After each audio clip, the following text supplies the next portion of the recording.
Let's keep the ball rolling. Last but not least, we have Dave Rowley. He leads innovation at the nation's largest advertising agency specializing in Christian nonprofits. He is an author, speaker, and co-host of the Purpose and Profit podcast, a show dedicated to the surprising ideas at the intersection of causes and brands. Having worked with more than 100 organizations for nearly 20 years, Dave is all about breakthrough innovation and moving people and organizations into action. Dave, all you. Thank you, Nick. Well, it's been a good afternoon. I hope everybody's gotten a number of just ideas and things that really cause you to rethink church, innovation, parachurch, business, capitalism.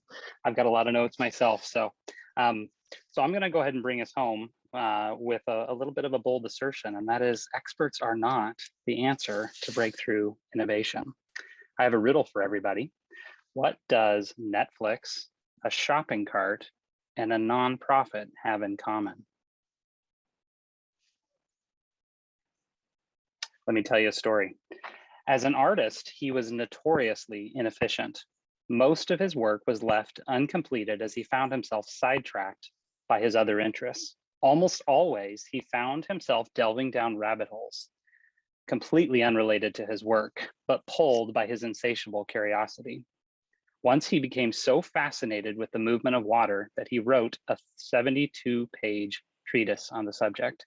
He wanted to understand all sorts of things: what causes people to yawn, what makes the sky blue, how to square a circle, the function of a human heart. His to-do list included things like studying the tongue of a woodpecker, the muscles of a face, the light of the moon, and the edges of shadows. He had almost no schooling and would write about that often throughout his life. He found great joy in finding the linkages between wildly diverse topics that took his interest. He used his observations in one area to inform his creations in another. This was only possible because he allowed himself the liberty to jump down areas of interest that at times might have seemed like distractions. Have you guessed who I'm talking about? Leonardo da Vinci was the quintessential Renaissance genius. He was relentlessly curious and powerfully imaginative, whether his subject of interest was the function of the human heart, the design of a mechanical hoist, or the studying the flow of water. So let me come back to that question. What do Netflix, a shopping cart, and a nonprofit have in common? Let me tell you one more story. I've been in the world of marketing and fundraising for nonprofits for the past 20 years. I've spent thousands of hours trying to understand what makes nonprofits grow, helping them grow, solving problems. And so in many ways, I am one of the nation's leading experts when it comes to nonprofits in the areas of marketing and fundraising. Over the past several years, I've become fascinated with what leads to breakthrough innovation, not optimization, not incremental innovation, but breakthrough innovation. So what do I mean by breakthrough innovation? Breakthrough innovation, we're going to define for our little time together here as the creation, development, and implementation of something new that pushes it to the next level. In the nonprofit world, in my world, it looks pretty simple. And it reminds me of Margaret's talk, which is revenue. Honestly, nonprofits doesn't mean no profit. Nonprofits need revenue to do more of it is whatever it is they do, whether that's to feed hungry children, to counsel people who are hurting, or to support society. So for us, breakthrough innovation looks like rapid revenue growth. It's one of the best ways for us to measure that. And anyone who works with a nonprofit in the nonprofit world understands that one of the best ways to raise the most amount of dollars is through recurring giving. And that's the regular monthly sustaining giving that donors often will partner with organizations. Recurring giving donors are extremely loyal, very high value, and they are very bought into the nonprofit's mission. But there is a huge problem, and that is the only nonprofits that have been able to tap into this kind of program at any successful level are really two types. The first is what we would call sponsorship nonprofits. If you've ever sponsored a child or a missionary or a staff member at an organization, you know what this is. You give every month, and you know that one individual is going to receive some sort of benefit, direct benefit. There's a problem though. The vast majority of nonprofits cannot tap into a sponsorship program, either logistics, privacy issues, but there's a multitude of issues that mean that many, many nonprofits, most, cannot tap into this. The second type of nonprofit that has an opportunity historically to do recurring giving is what we would call a membership nonprofit.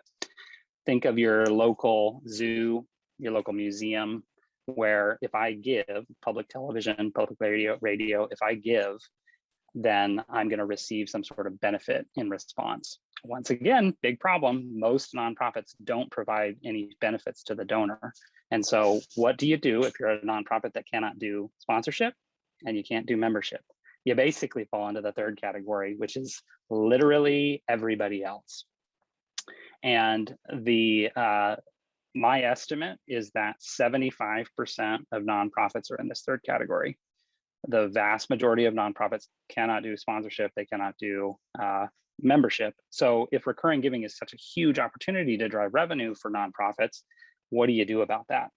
That brings us back to Netflix. At the same time that we were dealing with this massive problem in recurring giving, I started to notice something in my personal life. You might have noticed something in your personal life too when you look at this slide, and that is we are surrounded by recurring subscriptions, where it's a subscription economy that we live in. I'm sure many of you on this call are part of a business or an organization that is doing something in the subscription economy. So I thought, well, that's interesting. This is happening in virtually every area of my life. And so I started to pay attention to this trend.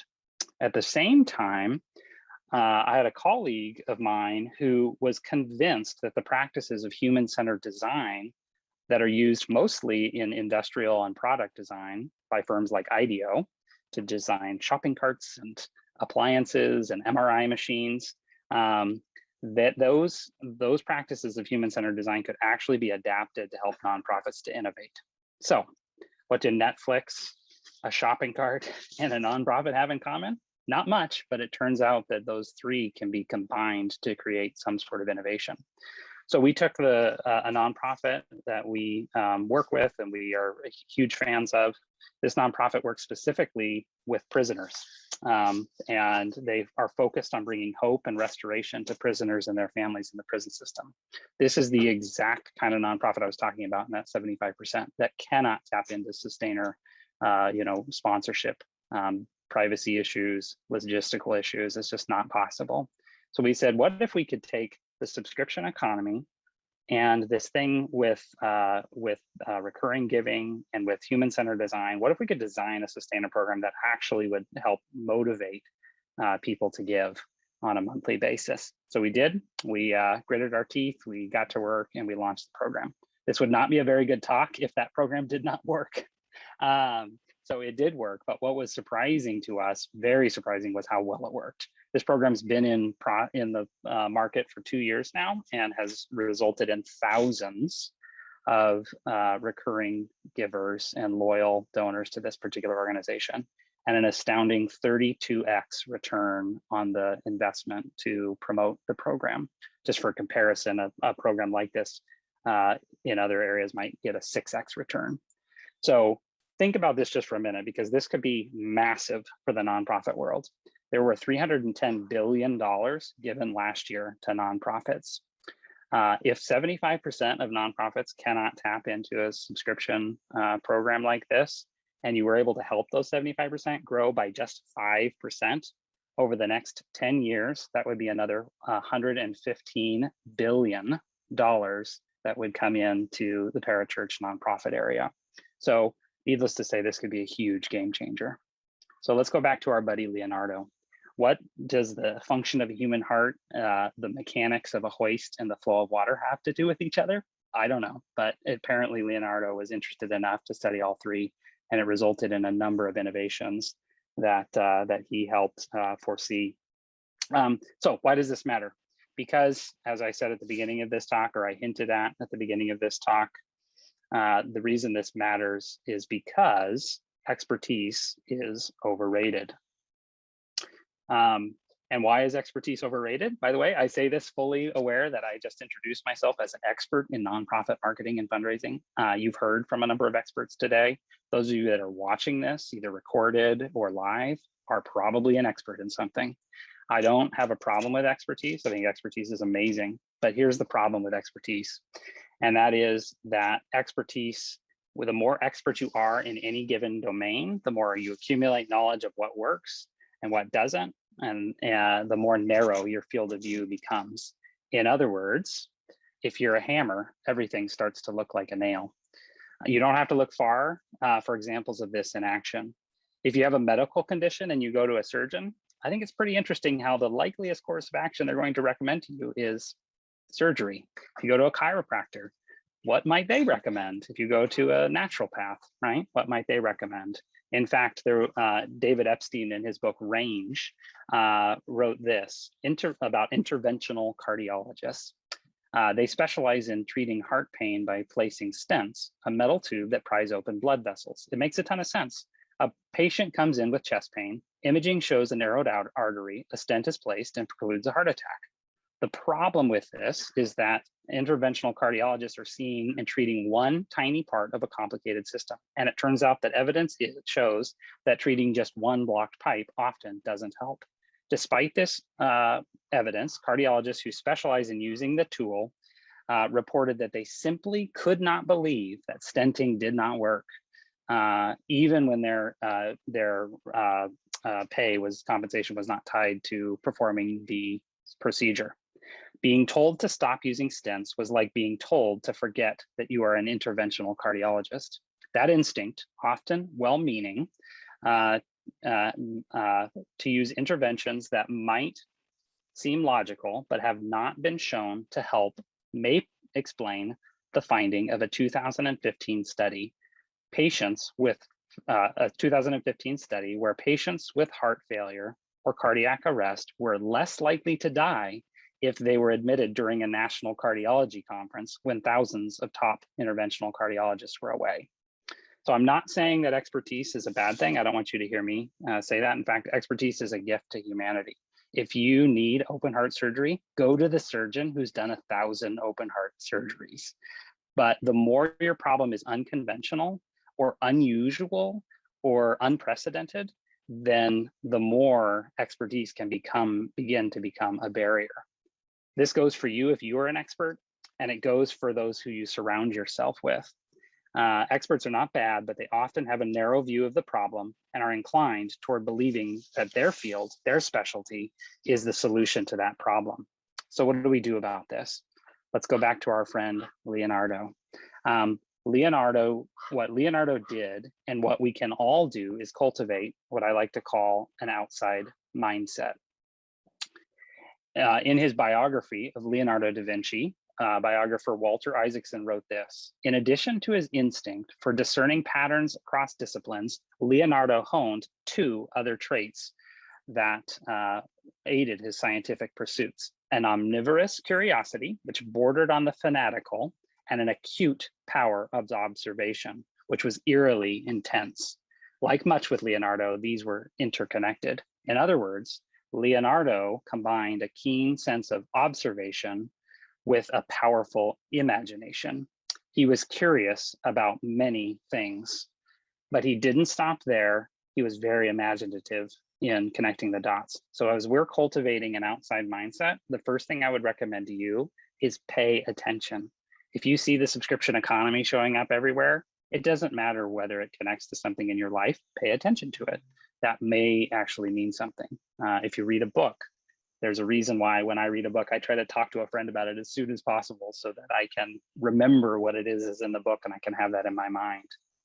The second way I would suggest you cultivate an outside mindset is through a fancy term, and that is analogical thinking. Thinking in analogies, right? And so you may not remember the term analogical thinking, but if you remember from English class, an analogy is this is like that, or comparing things that are not alike. There's 4 words that will help a lot more than thinking about analogical thinking. And it's a little game I like to play. And that reminds me of. So sit down with somebody who's different than you, who has different background, different expertise, and play that game when you're trying to solve problems. What does this problem remind you of? Does this problem remind you of another field? And the more different you get, the better chances you are going to have a breakthrough innovation. So just a couple thoughts around outside mindset, maintaining an outside mindset. Remember, if you need a breakthrough innovation, if you have something that's unprecedented that you need to address, then cultivate an outside mindset. This past year, I've been putting this actual practice into place in my own personal life with actually a new podcast. And Nick mentioned it at the top of the presentation here. It's called the Purpose and Profit Podcast. And it's all about the surprising ideas at the intersection of nonprofits and brands. I spent a lot of time in the marketing and brand and nonprofit and for-profit world. And so we've got guests on the show, like the former brand manager of Oreo cookies and a Disney Imagineer and the president of Borders bookstores when Amazon was taking over the world initially. And we're all asking questions around what can we learn from these disparate fields that might help nonprofit leaders to grow and to find breakthrough innovation, as well as those on the brand and on the commercial side, what can they learn from nonprofits. So to remember to cultivate breakthrough innovation, you've got to look in unconventional places. I've pulled together some resources from this talk, a number of the different books that I referenced, some movies that I would recommend actually, and some articles that I would suggest. So if you want to read a little bit more about breakthrough innovation and the idea of cultivating an outside mindset, you can go to the URL purposeandprofitpodcast.com/innovation. Here we go. purposeandprofitpodcast.com/innovation. And of course, as you can imagine, the show's on there as well. It'll release here in the next couple of months. So if you're interested, you can certainly sign up to be notified when the show comes out. Thank you. Back to you, Nick. Thank you, Dave. What a great talk. Your outside mindset reminds me of the growth mindset. And it's like a version 2 to the growth mindset. I love it. So good.